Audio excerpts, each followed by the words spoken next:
Recently, I was shown an article by George Macon that NBC wrote on Nipsey Hussle. And the article is called Nipsey Hussle's Murder, Homophobia, and the Toxic Black Masculinity That Fuels It. It was written by someone named George M. Johnson. I read the article and I read some of the talking points presented.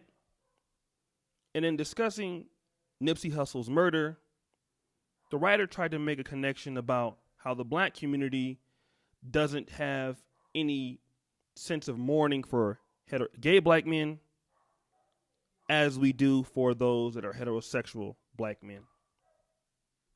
And pretty much that was the aim of the article, that black gay men are not getting the same equal rights as black heterosexual men who are in the community. And because of rappers like Nipsey Hussle, their homophobia and misogyny fuels toxic black masculinity. I find this to be very interesting to sort of shift the goalpost for what really happened. But I will talk about masculinity in this new term, toxic masculinity. And I want to discuss how those that are feminists, or I don't know if this brother is a gay man or he's definitely on the left. If you look at the definition of masculinity, many attributes and definitions will come up. Virility, machismo, toughness. And in toughness, the quality of being strong and prone to violence. Now, you may not like what I'm talking about, but violence is a part of masculinity. It's something that we don't want to talk about. But violence and domination is why the United States is where they are,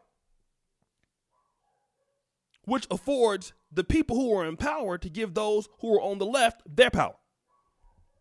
If somebody is not prone to violence or has this toxic masculinity, as this person says, you don't get power. So miss me with that.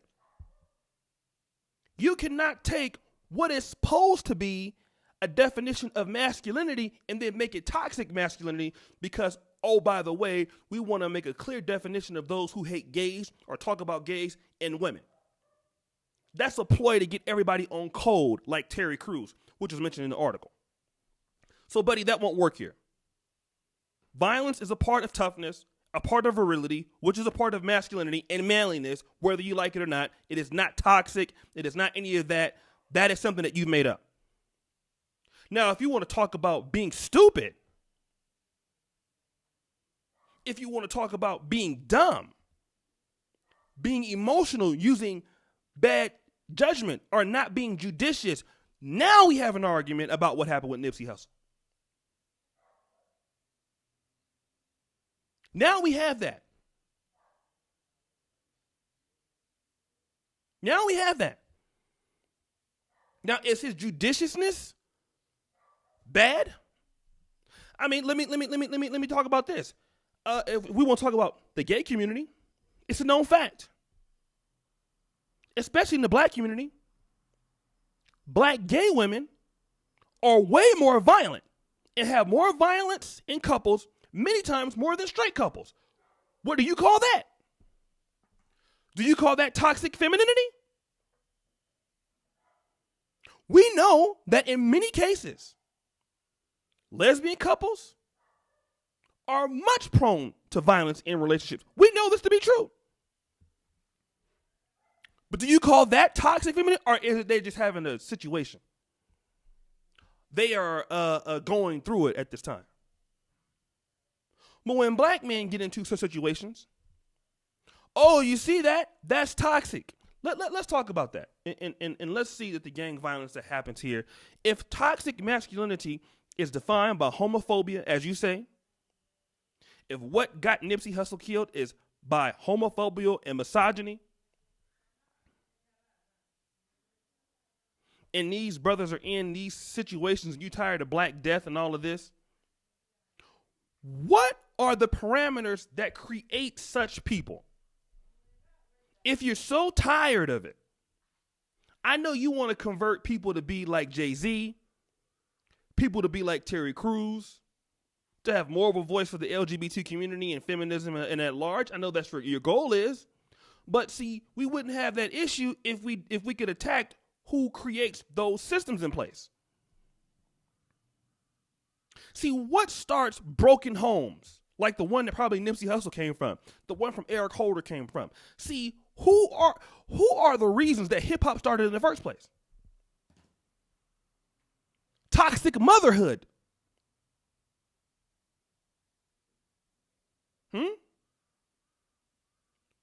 Black men being abused by the people that they loved. They didn't ask to come here. Mom made a bad decision in a guy, took it out on him. That is how gangster rap and hip hop and F these hoes, that's how that started in the first place. But you don't want to address who creates these kind of black men. I can guarantee you, Eric Holder was not raised by a goddamn father. And you want to let the systems that create such people. And we can address the men that are lacking in it, but certainly women are the reasons. The women who choose to have these children know they can't take care of them. Some of you might not like it, but they're options. They're abortions. But women bring children by making bad decisions with guys that they can't take care of. And then you end up with people like Eric Holder growing up in a poor neighborhood with no options. And he ends up dealing with what his environment is like.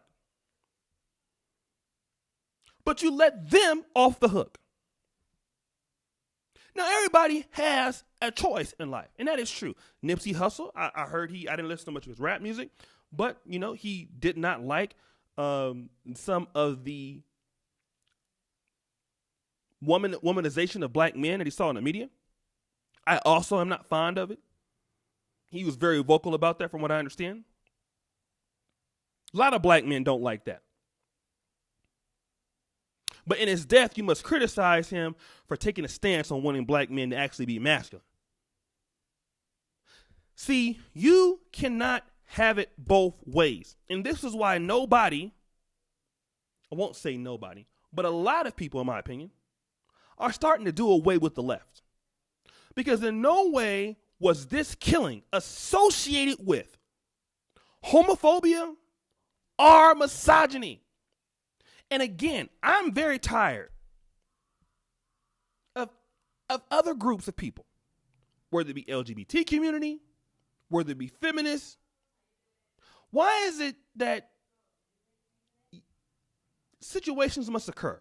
And I'm not saying this because all LGBT community people are not like this.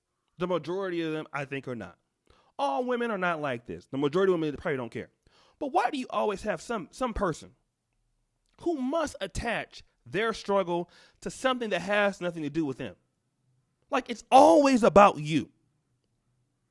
Let me address my points in this situation where homophobia had nothing to do with what happened with Nipsey Hussle and Eric Holder, where misogyny had nothing to do with Nipsey Hussle and Eric Holder. If I'm not mistaken,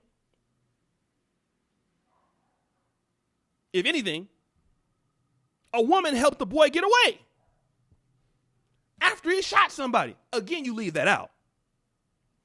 You see, here's a situation that black men must understand in today's world. They are trying to come after heterosexual black men all the time. And there are black men like George M. Johnson who are dumb enough to take the bait and will stand on the side of a group of people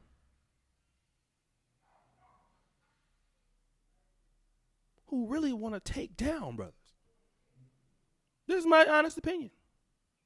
They're using us to attack us. And we are selling each other out because if there's an issue with these two brothers and it was personal, or gang related, had nothing to do about the homosexual community, LGBT community, had nothing to do with misogyny.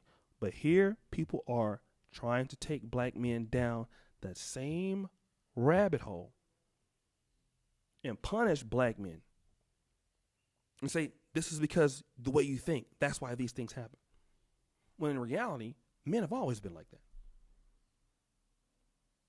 That's a trait of being a man. Being prone to violence at certain points, that's part of masculinity, being tough. That's a trait. So now what you want to do is take a trait away from a group of men that are men. But meanwhile, here's the danger of the country you don't know. The Chinese are still moving ahead.